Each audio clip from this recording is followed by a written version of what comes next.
Le Grand Matin Sud Radio, 7h-9h, Jean-Jacques Bourdin. Protection de l'enfance, autonomie, allocation d'autonomie, de handicap, le RSA, qui paie les départements? Nous sommes avec Arnaud Viala, qui est président du conseil départemental de l'Aveyron. Bonjour. Bonjour. Merci d'être avec nous. Qui paie, donc, ce sont les départements.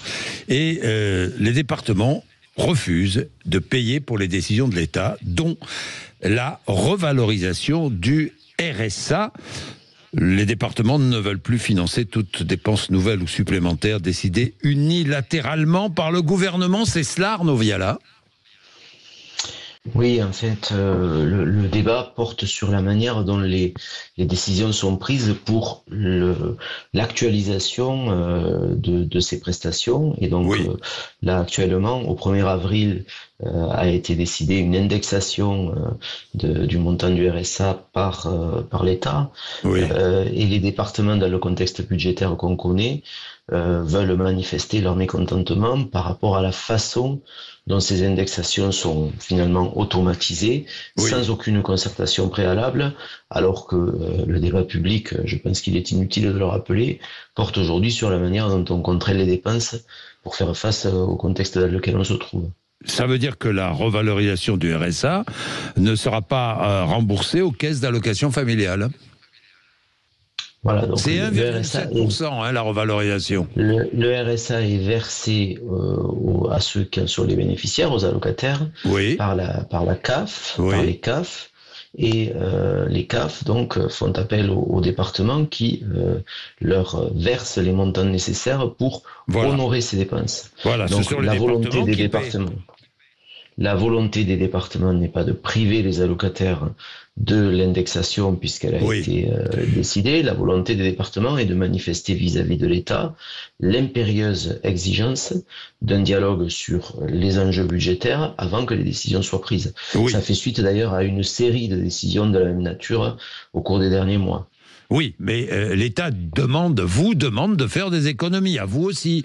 Pas qu'à vous, aux régions, aux mairies, aux communautés de communes, aux métropoles, enfin, etc., toutes les strates. Arnaud Viala. Oui, je crois que si on dézoome un peu, ce qui est en jeu là, c'est la capacité des acteurs publics, locaux et nationaux. Les départements sont des grosses collectivités, dont je pense qu'on peut quand même dire qu'elles sont pilotées par des élus et des agents publics responsables, qui agissent tous les jours en proximité au bénéfice de leurs concitoyens.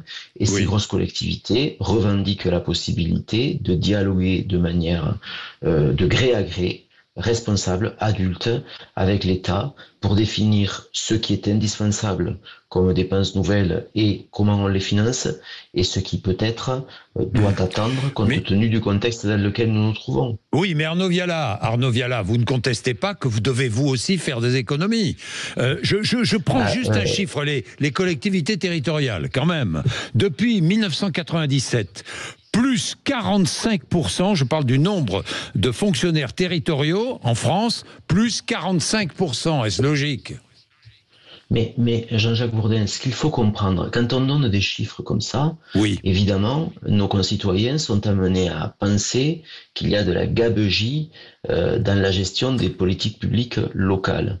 Ce qu'il faut comprendre, c'est que si les collectivités locales ont été amenées à augmenter leur personnel, ont été amenées à augmenter leurs dépenses, c'est parce que au fil des ans, et singulièrement dans les dernières années, l'État leur a confié un certain nombre de politiques et de dépenses que lui-même n'assume plus.